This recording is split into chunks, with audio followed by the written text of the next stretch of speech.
Assalamu alaikum warahmatullahi wabarakatuh.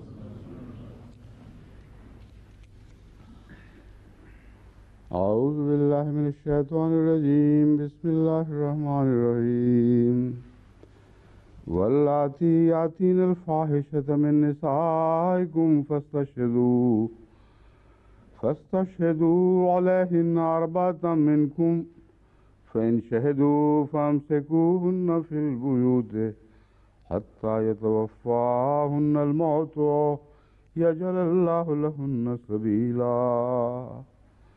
An-Nisa ayat 16. C'était le verset 16 de la sourate An-Nisa. Hier, j'ai présenté la traduction et les commentaires de ce verset. Dans les anciens commentaires, on trouve l'essence de ce verset. Et il y a aussi des controverses sur des questions fondamentales. Et les arguments des deux parties ne reposent sur rien. Certains disent que fahisha signifie l'adultère. Et conséquemment, ils ont soulevé cette question, à savoir pourquoi ne pas fixer l'autre limite qui a été évoquée dans la sourate An-Nur sur la flagellation. Certains ont dit que pour les mariés, il y a la lapidation et pour les non-mariés, il y a la flagellation. Et pour cela, ils présentent un hadith. Aujourd'hui aussi, on est en train de présenter ce même hadith. Et si on accepte cela, on va trouver des contradictions internes dans ces hadiths. Et ces hadiths contredisent aussi le Saint-Coran. Cela est lié avec ce verset de manière des plus farfelues par ses commentateurs. Ils disent que cela a trait avec Yaj'alallahu lahunna sabila. Il est dit ici que l'on doit les enfermer à la maison jusqu'à ce que la mort les frappe ou qu'Allah leur ouvre une voie. Le terme lahunna signifie qu'on va leur accorder quelques biens. Il y a cette possibilité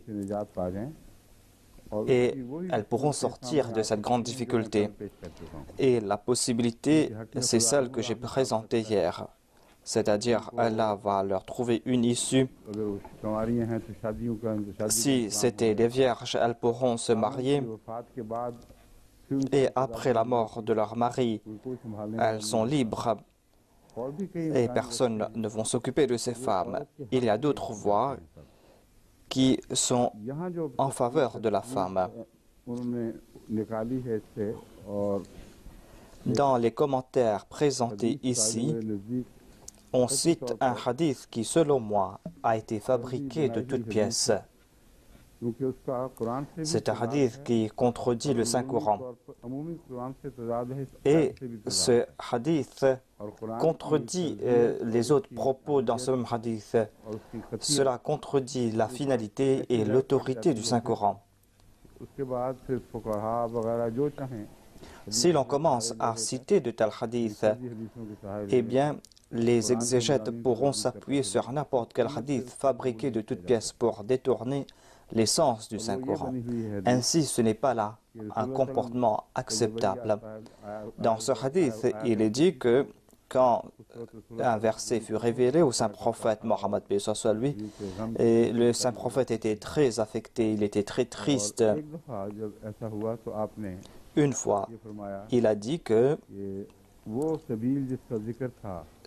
cette voie qui a été évoquée ici pour ces personnes, j'ai trouvé cette voie. Cette voie, cette solution ne se trouve pas dans le Saint-Coran.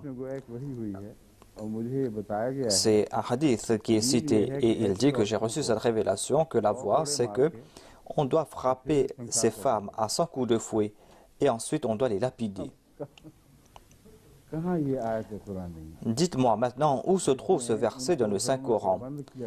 Dans ce verset où il est dit que l'on doit les enfermer à la maison, on ne trouve pas mention de ces hommes qui sont coupables.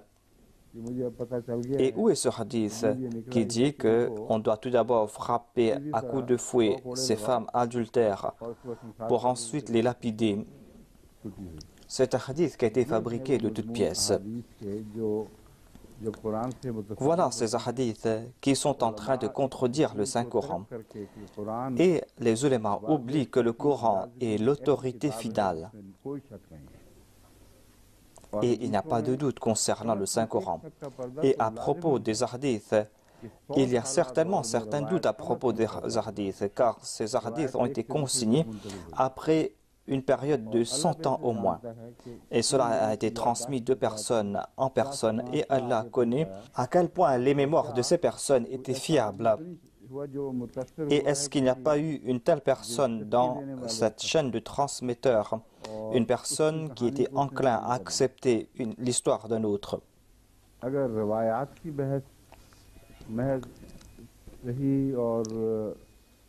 S'il est question de l'authenticité de ces hadiths, il y a plusieurs catégories de hadiths. Il y a des hadiths qui sont faibles, qui sont authentiques. Et si l'on étudie tout cela, eh bien, si l'on ne suit pas ce système, tout cela sera sens dessus-dessous. Ainsi donc, le seul principe, c'est que là où le Saint-Coran donne des directives claires, en aucun cas, on doit changer le verdict du Saint-Coran suite à un hadith. Sinon, il y aura des contradictions dans le Saint-Coran. Voilà une autre difficulté.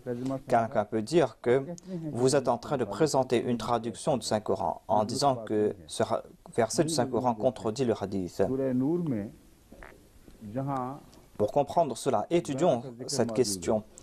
Dans la sourate An-Nur, on trouve mention de l'adultère. Là-bas, il n'y a pas de distinction entre les mariés ou ceux qui ne sont pas mariés. Le châtiment, c'est 100 coups de fouet.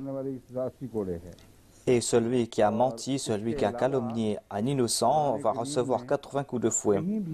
Et le Saint-Coran n'a pas évoqué la lapidation en aucun endroit. On n'en trouve pas mention. La lapidation a été évoquée à propos de ceux qui fomentent des troubles. Cela ne concerne pas l'adultère, mais cela concerne les troubles, les crimes abominables. On trouve mention de cela dans un verset du Saint-Coran.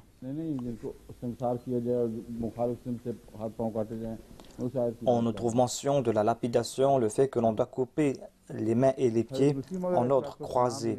Le Messie premier, au cours de son débat Jang Muqaddas, il s'est adressé à son adversaire qui était un prêtre et le Messie premier a déclaré: le Saint-Coran a dit que la punition pour l'adultère, c'est la lapidation. Cherchez cela et vous n'allez pas en trouver mention de la sourate An-Nur. Et le Messie premier est en train de faire un débat.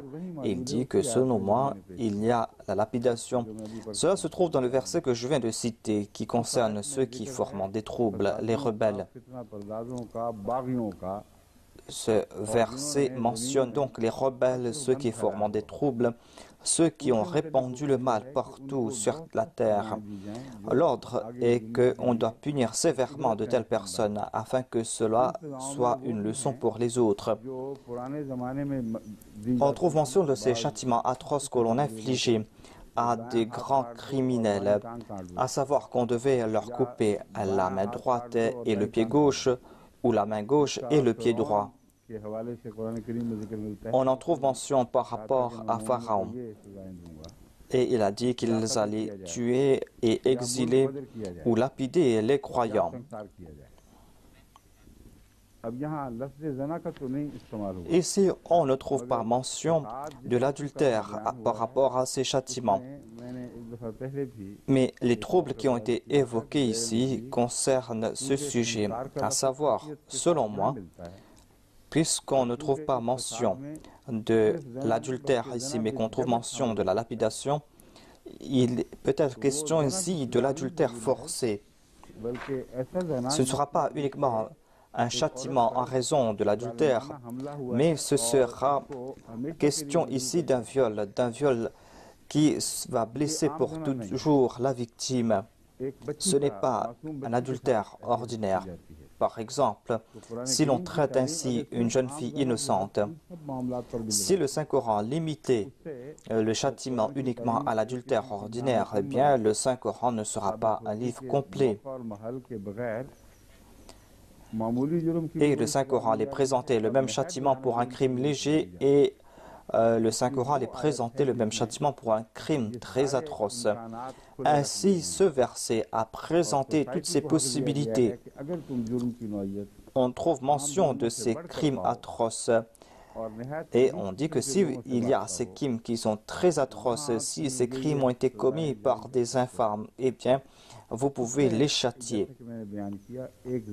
Et comme je l'ai dit auparavant, le viol aussi concerne ces crimes atroces. Ainsi, le Messie promet salam en a fait mention. Et certainement, on doit lier sa mention avec ce sujet. Sinon, dans le Saint-Coran de la Sourate An-Nur, on n'en trouve pas mention de la lapidation. Il y a d'autres cas où l'on trouve de ces déclarations qui sont douteuses. Par exemple, il est dit de lapider les Juifs. La lapidation a été évoquée dans leur livre. Un jour, on a présenté le cas d'un Juif au Saint-Prophète Mohammed paix soit lui. Et le Saint-Prophète a demandé à ces personnes de le faire châtier. Le Saint-Prophète a demandé, est-ce que dans la Torah on trouve mention de la flagellation pour de tels crimes? Ils ont dit oui. Et le Saint-Prophète a dit, apportez le livre. Et certains ont caché une partie de ces versets. Et quant à ces compagnons qui connaissaient la Torah, qui savaient lire, lorsqu'ils ont regardé de près, lorsqu'ils ont lu le verset, ils ont trouvé mention de la lapidation comme châtiment pour l'adultère. Cela se trouve dans la Bible. En tout cas, on a apporté la Bible et on a trouvé que le châtiment pour l'adultère, c'est la lapidation. Et le Saint-Prophète a déclaré, votre charia s'applique à vous. Et il faut faire lapider celui qui est coupable, selon votre livre. On trouve un autre récit où l'on trouve mention d'un musulman.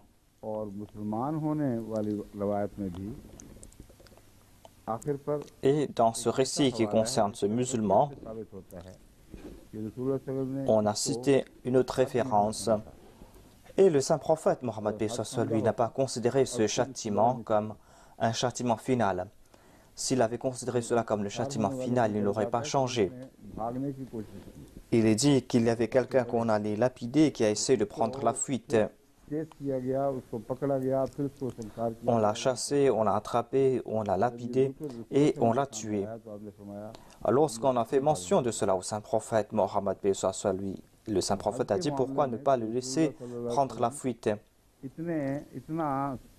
Le Saint-Prophète, paix soit lui, est très sévère dans l'application de la loi.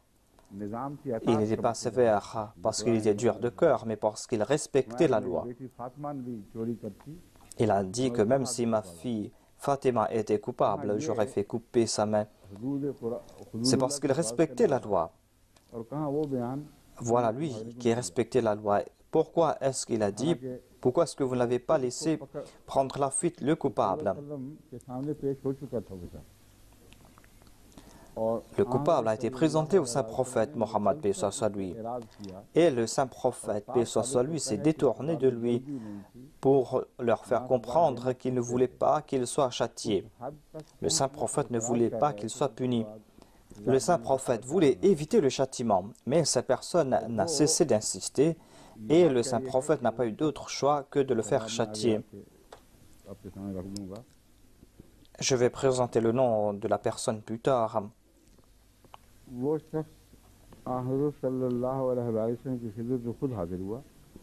Cette personne s'est présentée de son propre chef au Saint-Prophète Mohammed paix soit lui.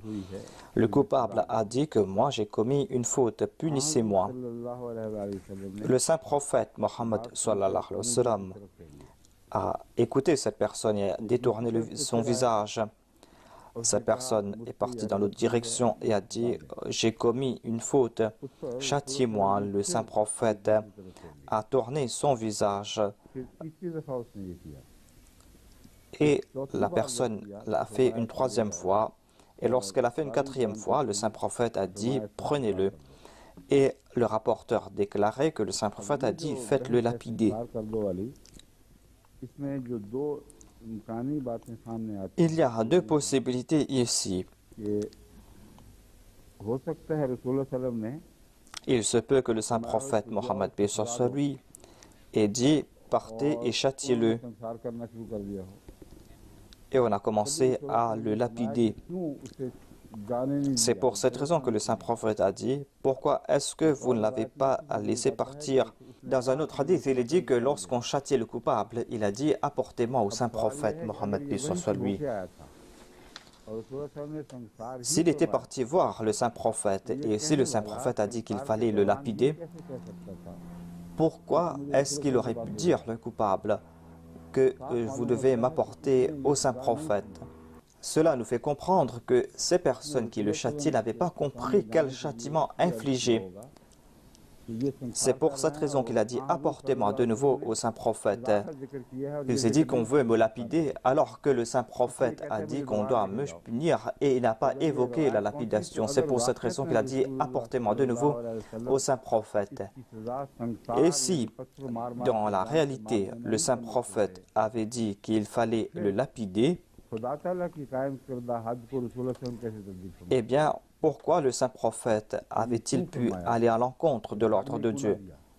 Pourquoi est-ce qu'il aurait dit « Pourquoi n'avez-vous pas laissé prendre la fuite ?» Pourquoi est-ce qu'il n'a pas dit « Amenez-le-moi » Ainsi, dans ce hadith, il y a des contradictions. Il y a une deuxième possibilité. Il se peut que cet événement ait eu lieu avant la révélation du verset de la sourate An-Nur. Mais nous n'avons pas d'explication à ce sujet. Mais en tout cas, il y a quelque chose qui est très clair. Tous les fuqaha lient cet incident avec ce verset. Tous les commentateurs ont lié ces incidents concernant la lapidation avec ce verset que je viens de vous présenter maintenant. Et ils disent que ce verset a été abrogé par le verset de la sourate An-Nur. Si le verset de la sourate An-Nur a été révélé avant, comment ce verset a-t-il pu abroger un verset qui a été révélé après? Ceux qui acceptent la lapidation lient ce châtiment avec ce verset. Parce qu'ils ne peuvent pas lier cela avec la sourate An-Nur, parce que la sourate An-Nur ne mentionne pas la lapidation. Ils disent que la lapidation est un autre châtiment. Et dans ce verset, il est dit « Wallati latina fahisha » et il lit ces incidents avec cette partie du verset où il est dit « Yaj'alallahu lahunna sabila » c'est-à-dire la voie pour ces personnes, c'est que pourquoi les enfermer à la maison? C'est pour cette raison qu'il faut les donner des coups de fouet et ensuite les lapider. Ce châtiment va à l'encontre de la raison, cela va à l'encontre des versets du Saint-Coran et de la nature du Saint-Prophète. Quand on a lié ce hadith avec ce verset, cela veut dire que les versets de la sourate An-Nur sont venus après.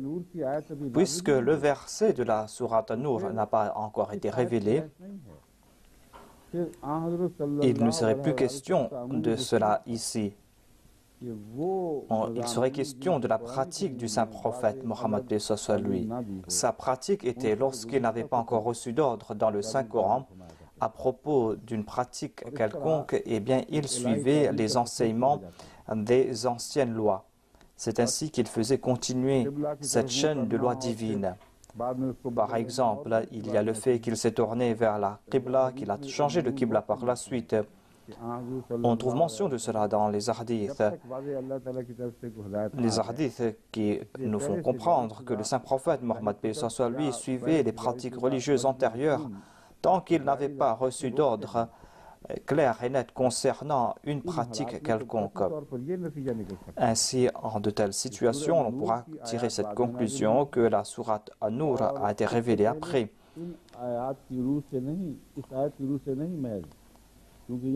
Et ainsi donc, ces châtiments ne sont pas liés avec ce sujet qui est mentionné dans ce verset.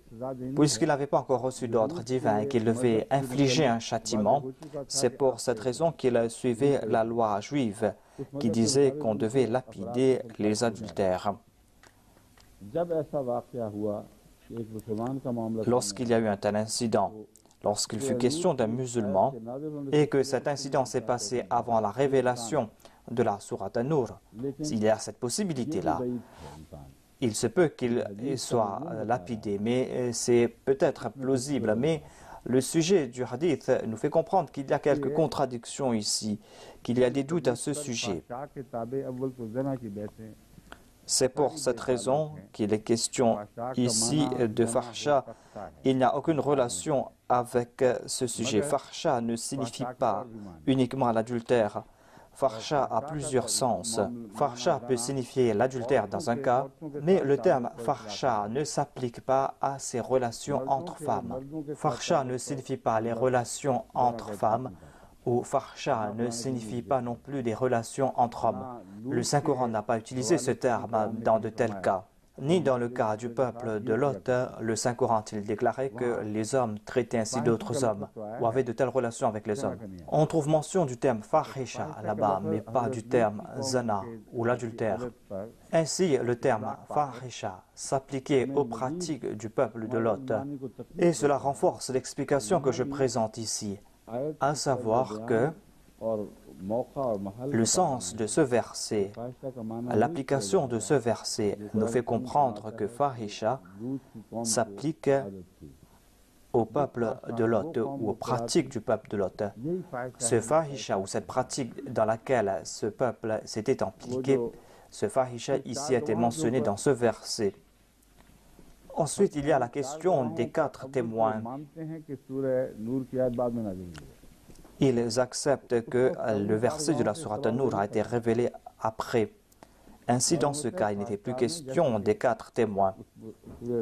Comme je le dis à propos du terme Fahisha, et grâce au contexte de la sourate An-Nur, l'on comprend que on est en train de prendre des précautions ici, car le châtiment est un châtiment sévère.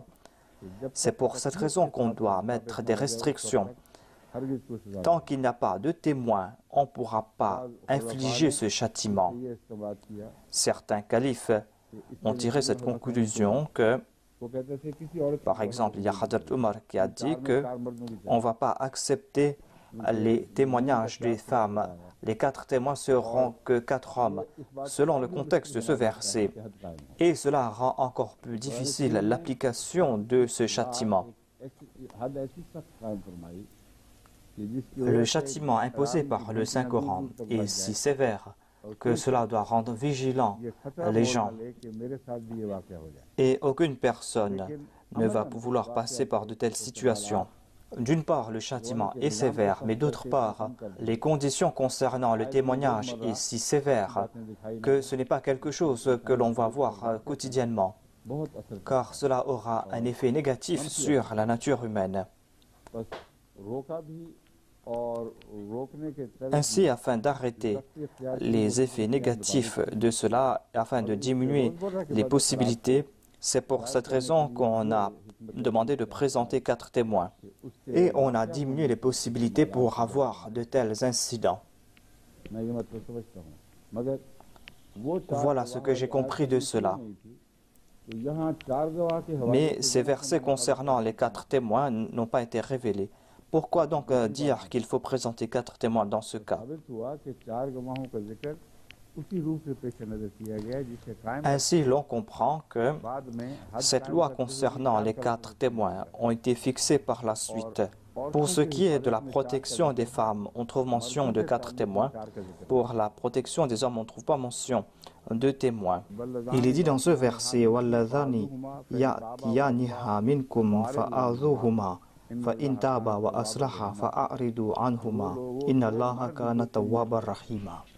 Il est dit, et si deux hommes, deux parmi vous, en sont coupables.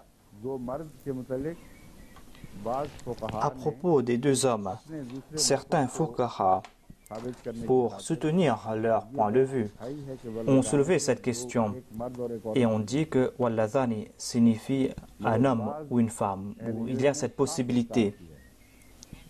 Mais certaines personnes ont rejeté cela. Ils disent que si on regarde le verset précédent, on trouve mention là-bas des relations entre femmes et ici on trouve mention des relations entre des hommes. Il n'est pas question ici d'un homme et d'une femme. Cela est impossible ici. Il est dit walladhani ya'tiyaniha fa'adhuhuma. Il faut qu'ils soient châtiés corporellement. Adhuhuma signifie le châtiment corporel. Hier, j'ai présenté cette partie du verset où il est dit Yatawaffahunna al-maut aw yaj'ala Allahu lahunna sabila. Et je maintiens les commentaires que je suis en train de présenter ici. J'ai étudié tous les tafsirs et il n'y a pas une seule preuve qui contredit ce que je suis en train de présenter ici. Il n'y a pas de contradiction dans ces explications, il n'y a pas de contradiction interne et cette explication ne va pas à l'encontre d'un autre verset. Et il n'y a pas de contradiction avec le verset suivant. Au contraire, c'est un récit qui continue. Et maintenant, je vais vous présenter quelques récits.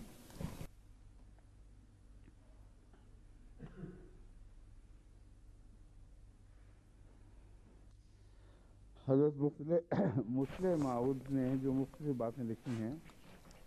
deuxième calife a présenté plusieurs points et je ne vais pas présenter tout cela en détail ici.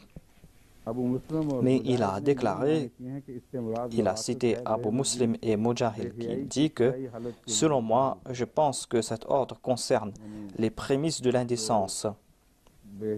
C'est-à-dire que cela concerne les prémices de l'indécence avant que l'on commet ce crime.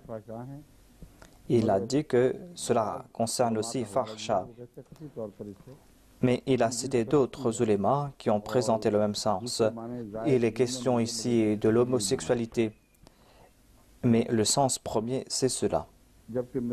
Ainsi, on présente le même châtiment pour ces débuts de ces relations. Certains disent que ce châtiment doit être infligé lorsqu'on passe par ces premiers états avant de commettre ce crime.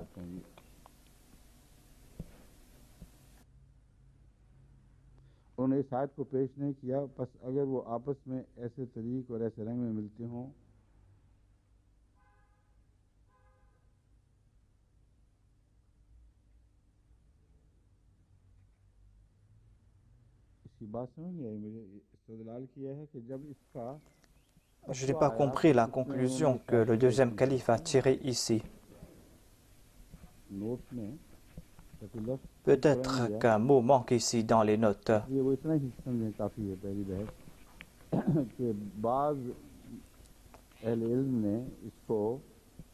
Selon certains érudits, ce terme farsha s'applique aux relations homosexuelles. Ils disent que c'est le même sujet qui a été évoqué ici, et cela est en accord avec le contexte du verset. On peut accepter le point de vue du deuxième calife, et il n'y a pas de contradiction ici, à savoir que le cercle de Farsha doit être élargi.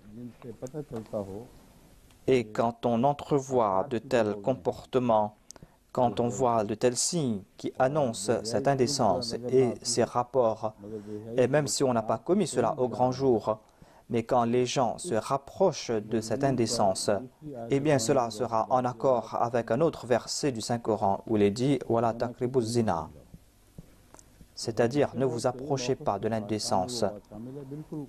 Ainsi, le point de vue du deuxième calife est acceptable ici concernant le thème Farsha. Il nous présente ici une autre explication. Il est question ici des relations entre femmes et les relations entre hommes, et en sus de cela, on peut accepter cette autre explication, à savoir que ce qui a été évoqué de la taqribu zina, c'est-à-dire que vous ne devez pas vous approcher de l'indécence, si l'on entrevoit cette indécence, eh bien, on doit prendre des précautions. Le châtiment ne doit pas être imposé sur le champ. On doit prendre des précautions. On doit prendre 4 témoins dits de confiance qui ont vu cet incident. Quand ils ont vu les coupables dans un état compromettant, c'est-à-dire qu'on a vu qu'ils s'étaient rapprochés de cet incident, même s'ils n'ont pas commis cet acte.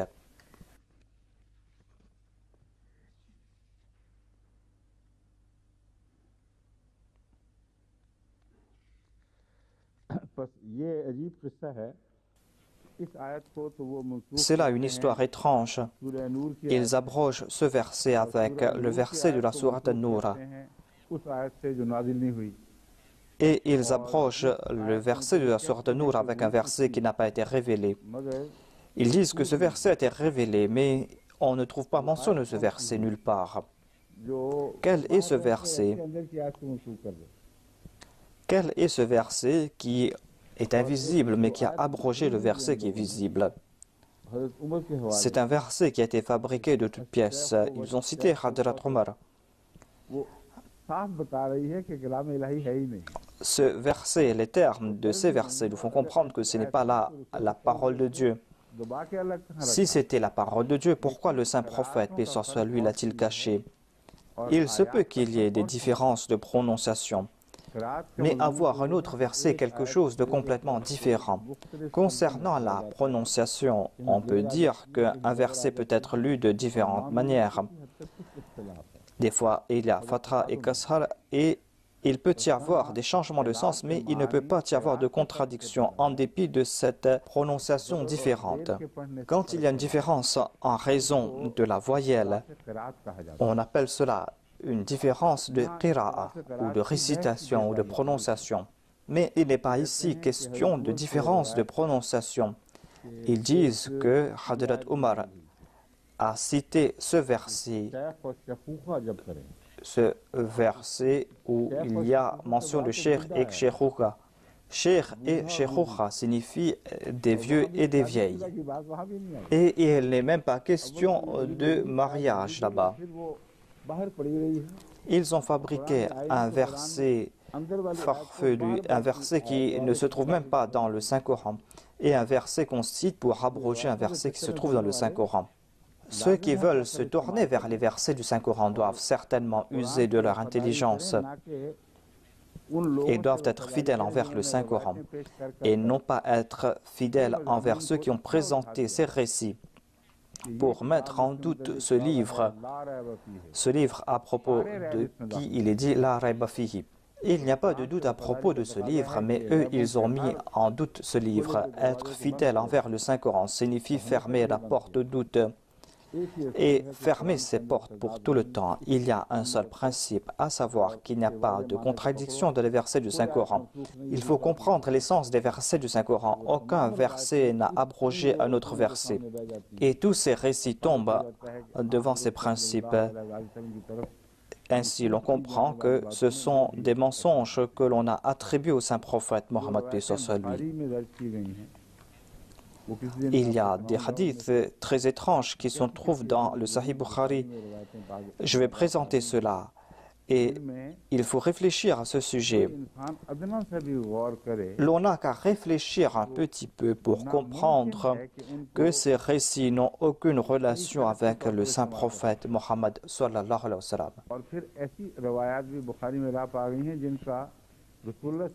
On trouve de tels récits dans le recueil Bukhari qui n'ont aucune relation avec le saint prophète Mohammed soit lui, mais apparemment ces récits ont été cités par les compagnons du saint prophète.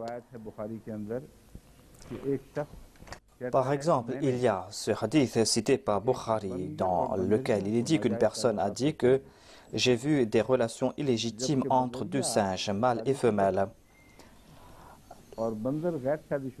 Le singe femelle était marié et le mâle n'était pas marié. La femelle a trompé son mari et a placé une pierre sous la tête de son mari, alors que sa main était sous la tête de son mari. Ainsi, elle a placé cette pierre sous la tête de son mari et elle est sortie et elle est partie dans un coin avec l'autre singe mâle. Et j'ai vu leur action là-bas, a dit le rapporteur. Et j'ai regardé ce qui s'est vu.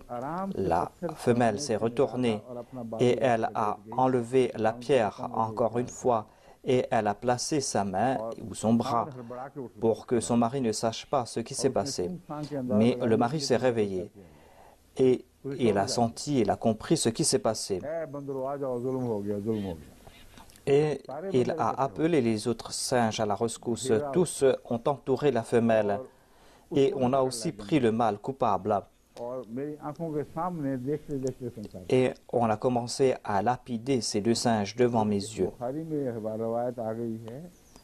Ce hadith se trouve dans Bukhari. Et on dit que si parmi les singes il y a cette pratique, eh bien pourquoi pas la même pratique parmi les hommes? On dit que ce sont les paroles d'un compagnon et on cite ce hadith comme un vrai hadith. Si ce hadith est vrai, eh bien, que va-t-il se passer par la suite? Et l'on dit aussi que peut-être que ce singe était auparavant un juif et on l'a transformé en singe.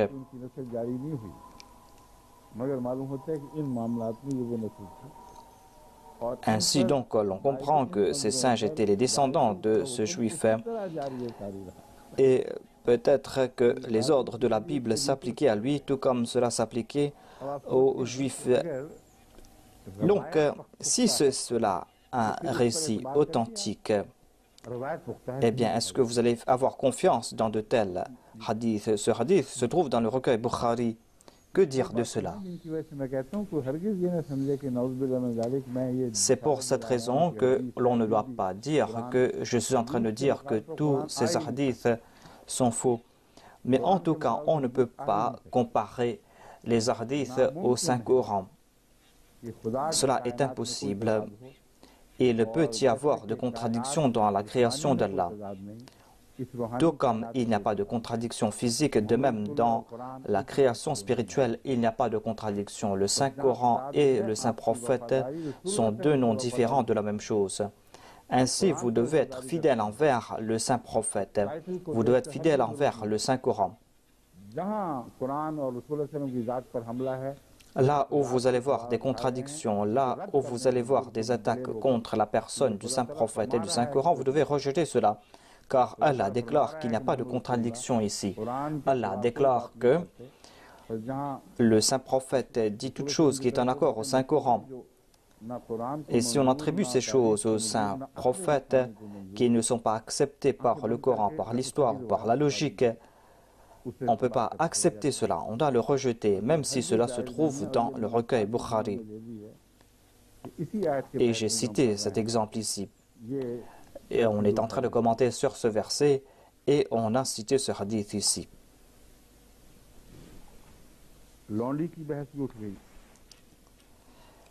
Il est question aussi des femmes esclaves et des domestiques. On est en train de parler de ces lois fixées par Dieu. Il est dit à propos des femmes esclaves, il est dit que si c'est une femme esclave qui a commis un tel acte, eh bien, on doit lui donner 50 coups de fouet. Et la deuxième fois, on doit appliquer la loi. La troisième fois, on doit vendre cette femme esclave. Pourquoi dire qu'on doit la vendre? On n'en trouve pas mention dans le Saint-Coran. En lisant ces hadiths, votre nature doit vous avertir que vous devez prendre des précautions, que ce ne sont pas là les paroles du Saint-Prophète, Mohammed B. lui, que vous devez prendre des précautions.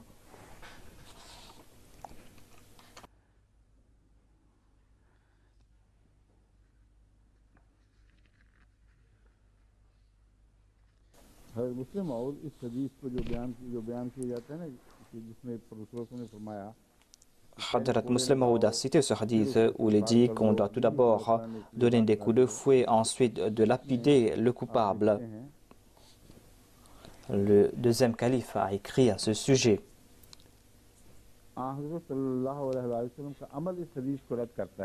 Et il déclare que l'action du saint prophète rejette ce hadith, car à l'époque du saint prophète, il y a eu 5 lapidations, mais jamais il n'a fait frapper de coups de fouet auparavant. Cela ne fait comprendre que le rapporteur n'a pas compris le sens des paroles du saint prophète Mohammed lui. Abu Muslim et Mujahid ont cité cela, et il est dit qu'il est question ici de ces femmes qui sont coupables de ces actions indécentes.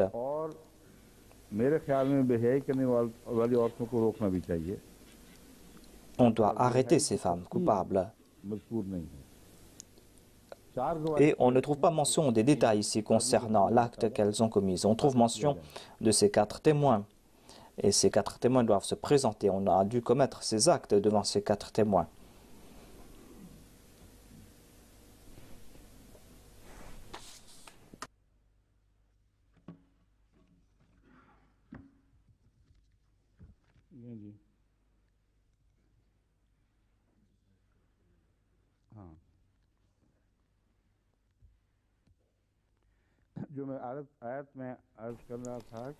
Le verset que j'avais évoqué est le verset qui a été cité par le Messie premier l'Islam, dans lequel il dit que le châtiment pour l'adultère est aussi la lapidation. Tout Ahmadi doit se demander en se disant que, en plus de ces hadiths sur la flagellation, est-ce que le Messie premier croyait dans d'autres versets qui étaient cachés? Et que est-ce que ce verset qui existe d'autres versets du Saint-Coran? Croire de telles choses à propos du Messie premier l'Islam est un grand crime parce que le Messie premier l'Islam a toujours affirmé qu'aucune partie du Saint-Coran ne peut être abrogée par d'autres versets du Saint-Coran ou par d'autres parties du Saint-Coran. Ces versets sont inchangeables dans leurs voyelles. Ces versets que l'on trouve dans le Saint-Coran, ces versets sont inchangeables. Ces versets vont toujours être tels quels.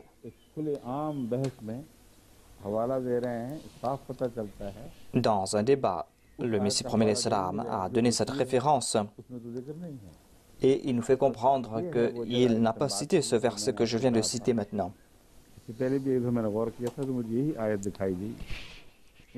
Et le verset que j'ai cité est Innama jaza'u alladhina yuharibuna Allaha wa rasulahu wa yas'auna fil ardi fasada an yuqattalu aw yusallabu aw tuqatta aydihim wa arjuluhum min khilafin aw yunfawna min al-ard dhalika lahum khizyun fi dunya wa lahum fil akhirati 'adhabun 'azim. À la rétribution de ceux qui font la guerre contre Allah et son messager. C'est-à-dire, ouvertement, ces personnes se sont rebellées contre Allah et son prophète. Contre Allah et son messager ne signifie pas uniquement l'islam, mais cela signifie contre toute chose, contre toute loi. Ces personnes qui outrepassent ces limites et ces personnes qui cherchent à fomenter le désordre sur la terre. Ces personnes font des efforts pour répandre le désordre sur la terre. Leur châtiment sera qu'ils seront tués ou seront crucifiés,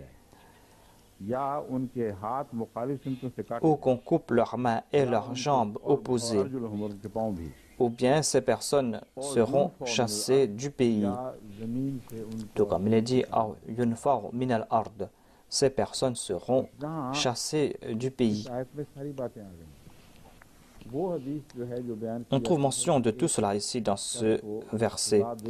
Et on trouve mention de ce hadith où une personne a été châtiée, où cette personne a été poussée à l'exil. Et on dit que ce verset a été cité alors qu'on trouve mention de cela dans le verset que je viens de citer maintenant. Ainsi, l'adultère a relation avec ce verset que j'ai cité auparavant.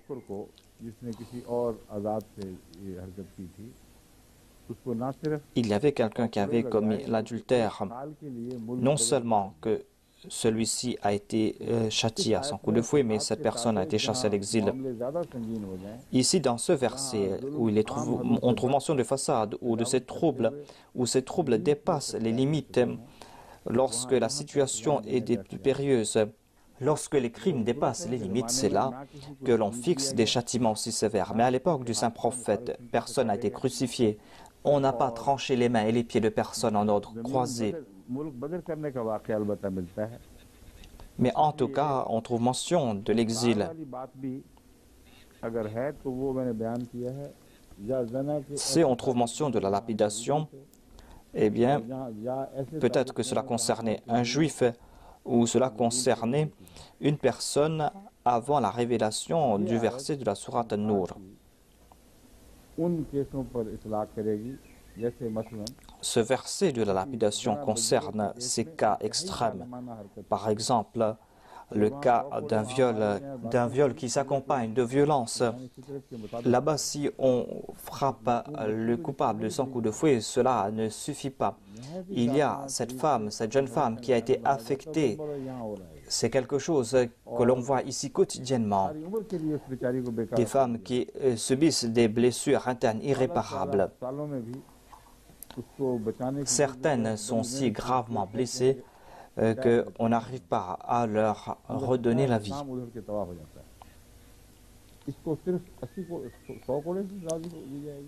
Dans de tels cas, donner 100 coups de fouet au coupable ne suffira pas. La nature voudra que ces infâmes soient châtiées de la pire façon. C'est dans ce cas que va s'appliquer ce verset et c'est ici que va s'appliquer à la lapidation. Donc, quand on a commis de tels crimes, des crimes atroces, quand la voix de la nature affirme que le châtiment doit être sévère, eh bien, le Saint-Coran réplique et déclare qu'il doit en être ainsi. Vous avez le droit. Et voilà ce verset qui nous donne cette permission. Mais c'est quelque chose de très rare. C'est quelque chose de très rare. Et l'on comprend aussi qu'au cours de la vie du saint prophète, on n'a pas appliqué certains de ces châtiments. C'est-à-dire qu'on n'avait pas commis de crimes aussi atroces pour que l'on applique de tels châtiments. Là où il y a eu de tels crimes jusqu'à un certain point, eh bien, le seul châtiment qu'il a donné, c'était de faire exiler le coupable. Dans le verset suivant, il est dit « Walladhani ya'tiyaniha minkum fa'adhuhuma » Ha signifie fahsha. Walladhani signifie un acte commis par deux hommes. Ils doivent être châtiés corporellement. Fa'in taba wa aslaha. Si ces personnes se repentent et se réforment, eh bien, on doit se détourner de ces personnes. Inna Allaha kana tawwaba rahima. Certainement, Allah est celui qui accepte le repentir. Il est le miséricordieux. Avant que je commence à présenter les commentaires des Fuqaha, je veux présenter quelques points à propos de ce verset. Il est dit Ya'tiyaniha minkum.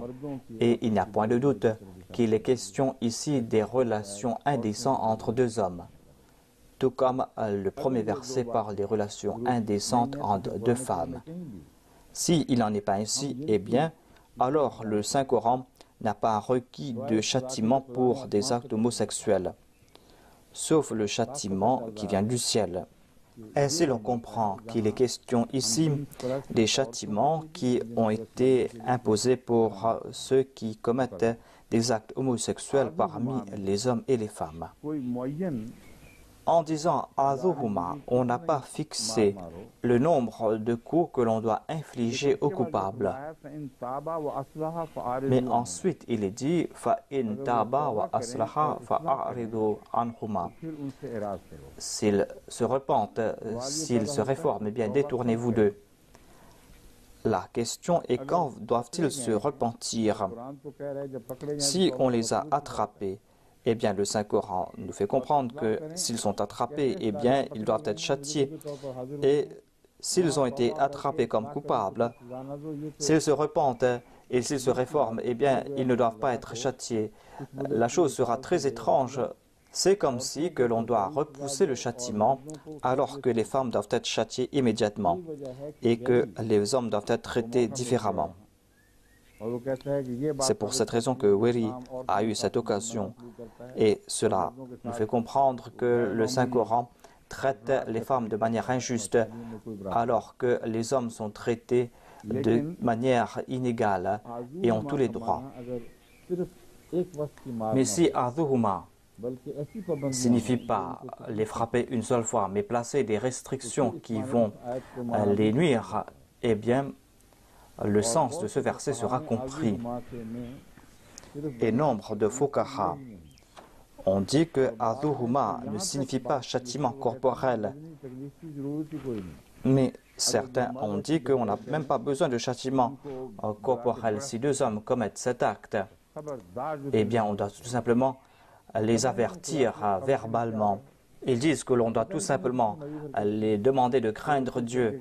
Pour eux, il suffit de les avertir verbalement. Et les deux coupables vont dire, voilà, nous nous réformons, nous nous excusons. Ce sont là des explications farfelues qu'ils attribuent au Saint-Coran. Et je vais vous présenter les commentaires farfelus qu'ils ont présentés à ce sujet. Il y a nombre de références, des références qui sont nombreuses. Et il nous faut comprendre que l'on mentionne ici un homme et une femme.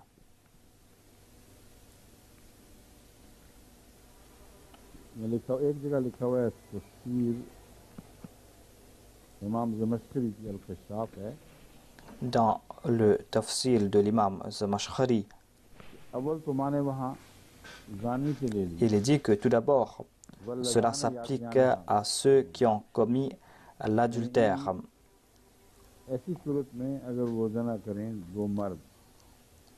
C'est-à-dire que si deux hommes ont commis cet acte indécent, il faut les réprimander sévèrement. Il faut leur dire tout simplement, n'avez-vous pas eu honte? Est-ce que vous n'avez pas la crainte de Dieu? Mais s'ils se repentent, eh bien on s'arrête là, ils seront libres. Et on nous fait comprendre aussi qu'il est question ici de l'adultère. Et pour les hommes, les châtiments s'arrêtent là. Et deux hommes, comment peuvent-ils commettre l'adultère? Ainsi, c'est un sujet qui est tiré par les cheveux. Tout cela va à l'encontre de la nature. Il est impossible que le Saint-Coran puisse être en accord aux pensées des ulémas d'une période. Ces ulémas des périodes ténébreuses appartenaient à cette période. Ils ne connaissaient pas nombre de choses. C'était là des contraintes de l'époque. Le Saint-Coran n'a pas été révélé au cours de cette période. Le Saint-Coran est venu apporter la lumière. Le Saint-Coran n'a pas laissé de traces de ténèbres. Quand le Coran est révélé, il a dissipé les ténèbres. C'est pour cette raison que lorsqu'il y aura question de ces ténèbres, eh bien, sachez que le Saint-Coran est exempt de ces troubles, de ces ombres. Il n'y a pas besoin d'avoir des doutes. Le Saint-Coran est exempt de ces ténèbres. Sa lumière est là pour faire disparaître toute forme d'obscurité. Et ces commentaires que je viens de vous présenter ne sont pas acceptables.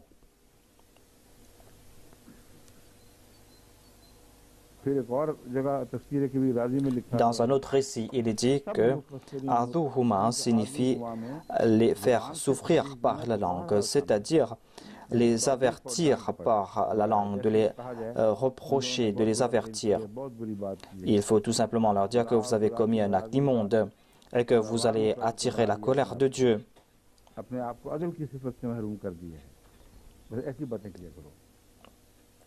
Voilà comment les réprimandés disent ces commentateurs.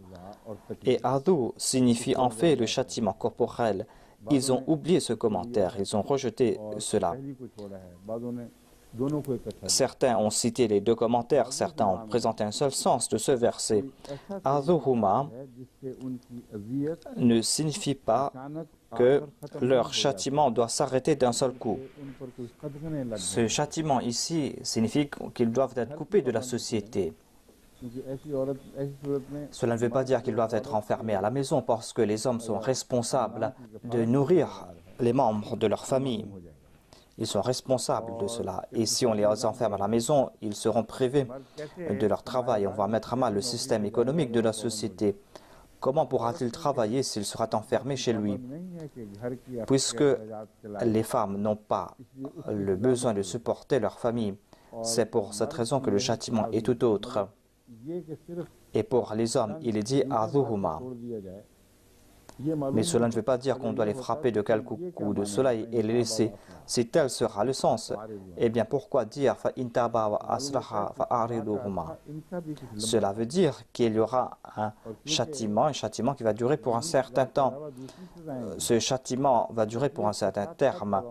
Il n'est pas uniquement question de châtiment physique, mais selon tous les ulémas, « Adhuhuma » signifie qu'il y aura ces restrictions.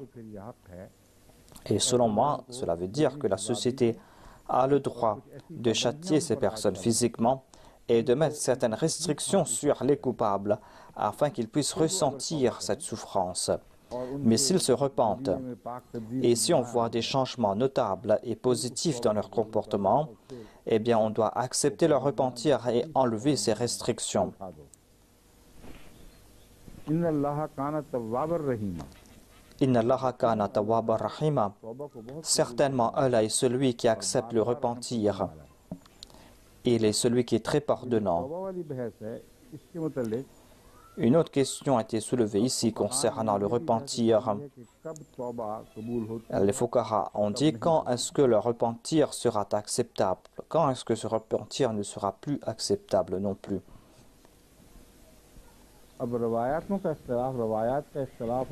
Dans les hadiths, il y a des contradictions avec le Saint-Coran et on dit qu'il y a un certain Ikrama et d'autres commentateurs qui ont dit que ce verset s'applique aux hommes et aux femmes s'ils commettent l'adultère. Si c'est ce même verset, eh bien ce verset a été abrogé par le verset de la sourate Nour. Les ulémas ahmadis qui sont des experts en hadith, après m'avoir écouté pendant quelque temps, me demandent ce qui se passe, ce que je suis en train de dire. Mais dites-moi, est-ce qu'ils vont changer leur point de vue? Est-ce qu'ils vont dire qu'il y a des versets qui ont été abrogés? Ces récits, ces hadiths qui contredisent le Saint-Coran ne doivent pas être des hadiths authentiques. Voilà ce que je veux dire ici. Quand ils créent ces doutes, quand ils mettent en doute les versets du Saint-Coran, eh bien ces hadiths ne peuvent pas être acceptés. Alors que certains de ces hadiths ont été recueillis 100 ans, 300 ans, même 600 ans après. Regardez dans le cas de la Jamaat Ahmadiyya. Certains des récits chez nous, dans notre histoire, sont incompréhensibles. Il y a par exemple des récits concernant les compagnons du Messie premier l'Islam qui sont inacceptables. Et certains califes ont décidé que l'on doit publier ces ouvrages tant qu'on n'a pas étudié à fond ces questions. Alors qu'il était ici question de grands compagnons. Comme je l'ai dit auparavant, à l'exception du Saint-Coran, on ne peut pas dire que concernant les paroles ou les récits de quelqu'un, on ne peut pas trouver de doute à ce sujet et qu'on ne peut pas trouver des doutes concernant ces récits. Et le Saint-Coran inclut le Saint-Prophète Mohammed p.s.a. lui. Dieu et son prophète sont liés ensemble. Et quand je parle à propos de Dieu et du Saint-Coran, et quand je parle à propos du Saint-Prophète, eh bien, je ne fais pas de distinction entre les paroles de Dieu et les paroles de son prophète. Il est impossible qu'il puisse y avoir de doute concernant les paroles du Saint-Prophète Mohammed p.s.a. lui. Le Saint-Coran et le Saint-Prophète ne sont pas deux choses différentes. Il n'y a pas de doute ni concernant le Coran, ni concernant le Saint-Prophète. S'il y a des doutes quelque part, eh bien, on ne peut pas attribuer cela au Saint-Coran ou au Saint-Prophète. Et ici, il y a tellement de contradictions qu'on ne sait plus quoi faire. Le Saint-Coran est un livre éclairant. Et si on commence à suivre ces récits, le Coran sera rempli de doutes. Il y a un exégète qui va présenter tel décret et qui va dire qu'on doit fouetter les coupables, qu'on doit frapper les femmes, qu'on doit les frapper de chaussures. Quel jugement allez-vous accepter de ces exégètes et de ces fuqaha ou de ces juristes? Si on accepte ce qu'ils disent, alors on n'a pas suivi les préceptes du Saint-Coran. Je suis en train de vous présenter quelque chose de très simple dans lequel il n'y a point de contradiction. Quand on s'écarte du Saint-Coran, il y aura des contradictions. Et si vous vous cramponnez au Saint-Coran, si vous allez main dans la main avec le Saint-Coran, il n'y aura pas de contradiction.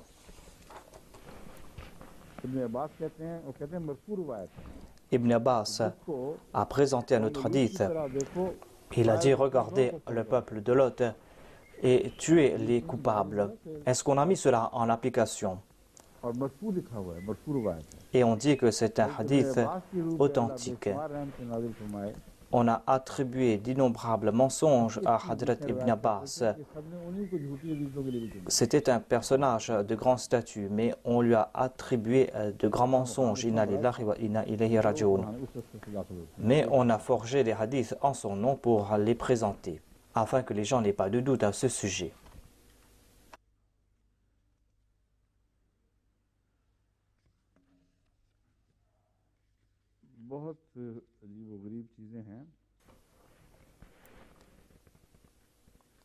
Il y a des récits très étranges et si je commence à vous présenter cela, vous allez prendre la fuite.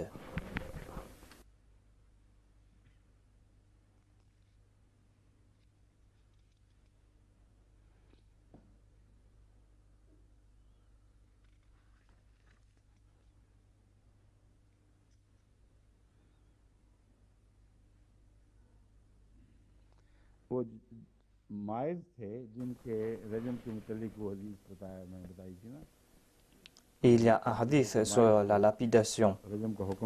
Il est dit qu'il y a un certain maïs qui devait être lapidé. Il y a un hadith de Hadrat Jabir.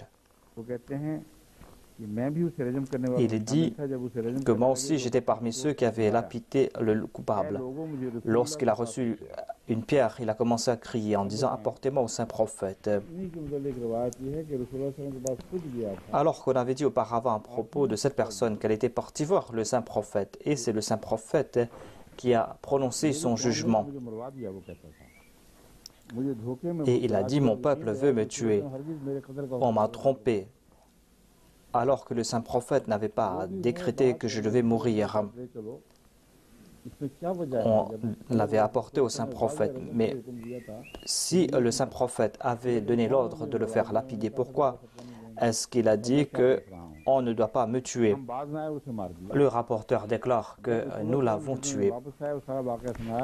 Lorsque nous sommes retournés au saint prophète, nous l'avons rapporté l'incident, le saint prophète a dit « Pourquoi est-ce que vous ne l'avez pas laissé libre ?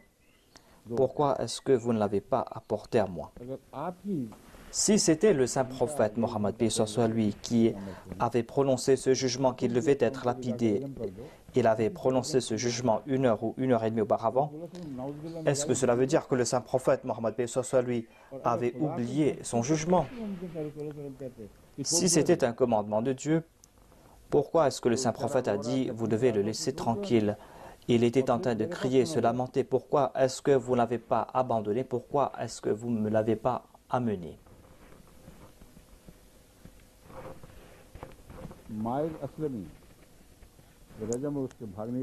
Il y a un certain Maïs Aslami qui a été lapidé et qui avait pris la fuite. Ce hadith concerne ce musulman et le saint prophète s'était détourné de lui lorsqu'il avait rapporté le crime qu'il avait commis. Hadrat Abu Huraira rapporte que Maïs Aslami s'est présenté au saint prophète et il a confessé le crime qu'il avait commis.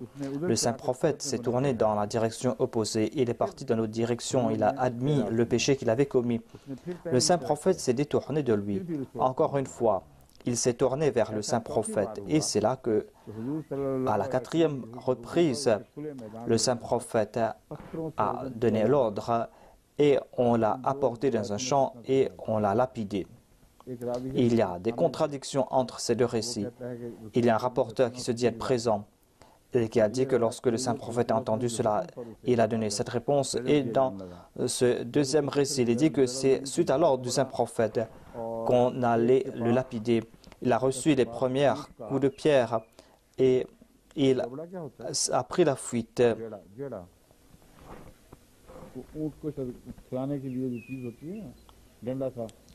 Il y avait quelqu'un qui a porté un bâton avec lequel on frappait les chameaux.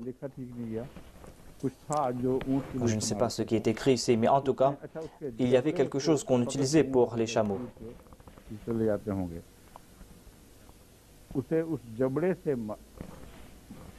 जबड़े लिखा हुआ है जबड़े से मारा फिर सब लोग टूट पड़े हत्या On l'a frappé donc avec ce coup de bâton. Et on a rapporté au saint prophète Mohammed paix sur lui comment il avait pris la fuite. Mais en fin de compte, il a été tué. Le saint prophète a dit: pourquoi est-ce que vous n'avez pas abandonné? Encore une fois, il y a des contradictions entre le premier récit et le deuxième récit.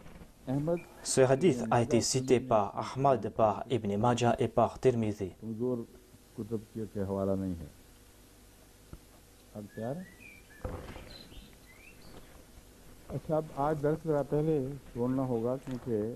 Je vais m'arrêter là aujourd'hui parce que, comme vous le savez très bien, il y a un ami très proche, un frère, un homme très fidèle, Hadrat As-Sayyid Al-Hilmi Al-Shafi, qui est décédé.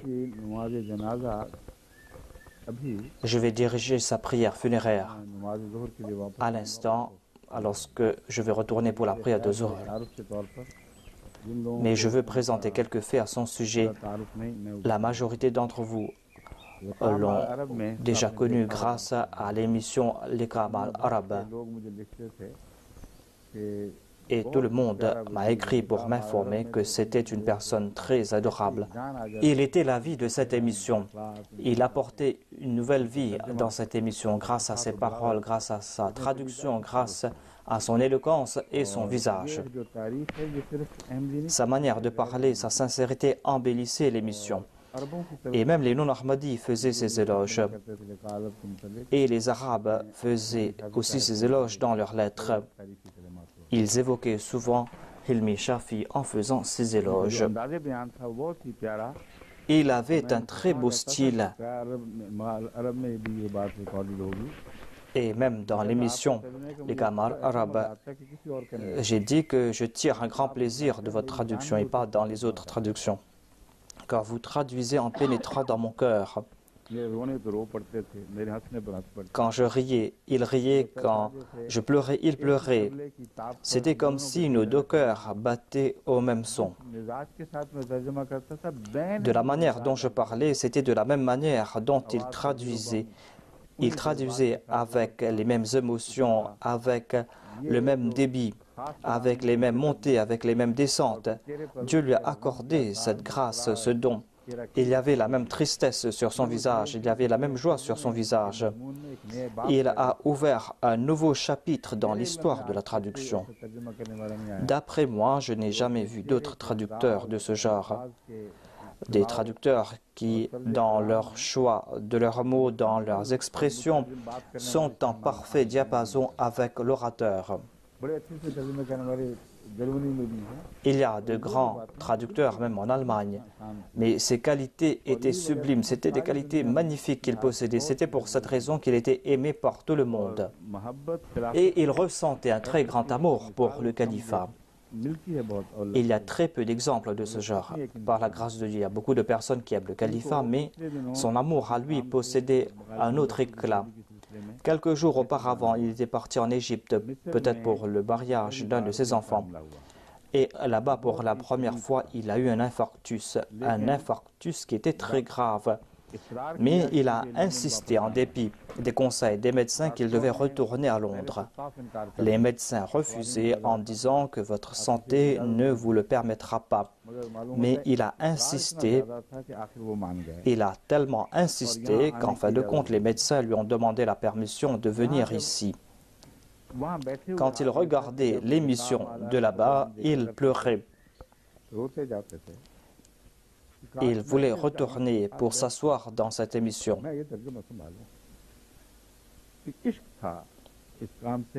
Et il avait un très grand amour pour cette tâche et pour servir la Jamaat. Il avait travaillé sur la traduction du Tafsir Kabir et il était parmi ces personnes sincères en première ligne, parmi ces aides venues de la part d'Allah. Il était parmi ces aides Et il avait embrassé l'Ahmadiyya 30 ans auparavant. Après 2 ans de débat avec Mustafa Sabit,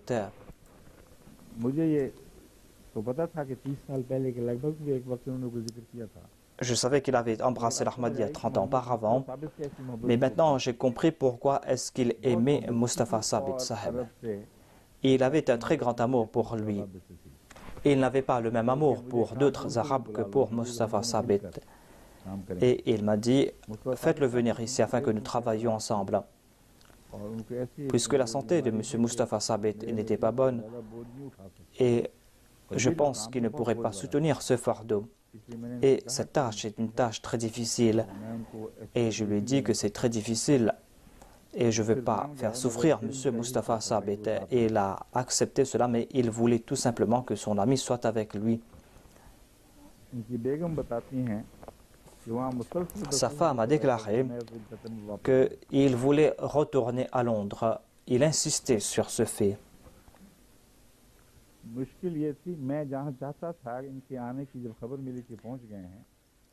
Lorsque j'ai su qu'il était retourné à Londres ou en Angleterre, tout d'abord, il s'était empressé, mais il était déjà retourné, il était déjà là.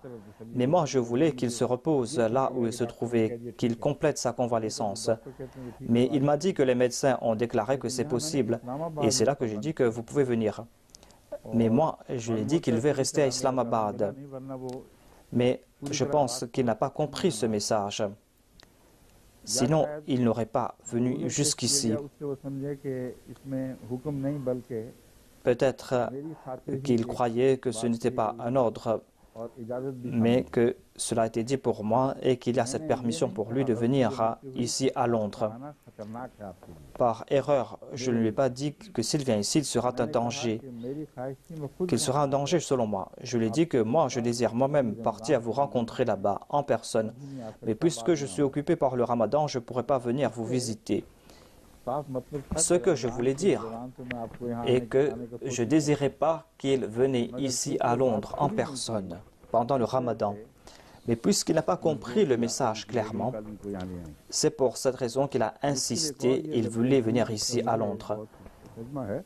Il y a quelque chose qui m'a attristé fortement, c'est que je n'ai pas pu le rencontrer avant son décès. Personne ne m'a informé qu'il était là. Munir Sahib m'a parlé et je lui ai dit que pourquoi est-ce que vous ne m'avez pas informé qu'il était présent? J'aurais pu le rencontrer immédiatement parce qu'il devait monter les escaliers et monter les escaliers est quelque chose de très dangereux dans cet état. Personne ne m'a indiqué qu'il était présent ici et on lui a dit que moi je pars faire ma manche, c'est pour cette raison qu'on ne pourrait pas rencontrer le calife. C'est là un très grand crime qu'on a commis. Il était resté assis. Je suis venu pour la prière. Il m'a regardé par la fenêtre. Et il a dit à sa femme que c'est un très bon endroit. Grâce à cette fenêtre, je pourrais voir le calife et voir la mosquée. Il a dit que je veux être enterré tout près du calife. Tel était le décret de Dieu. Il devait mourir ici. Certainement, c'était le décret de Dieu.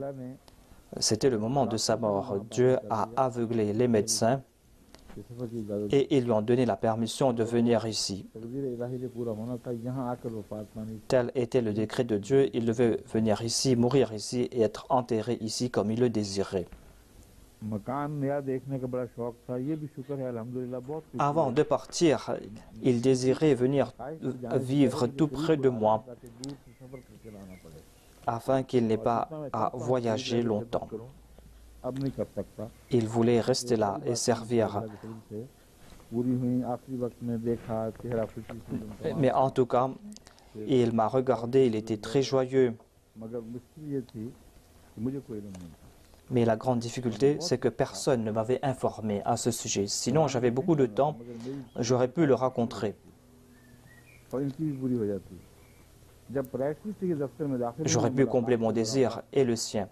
Lorsqu'il est entré dans le bureau pour me rencontrer, il était debout et il parlait. Le secrétaire privé était là et c'est là qu'il a eu un infarctus qui a pris sa vie.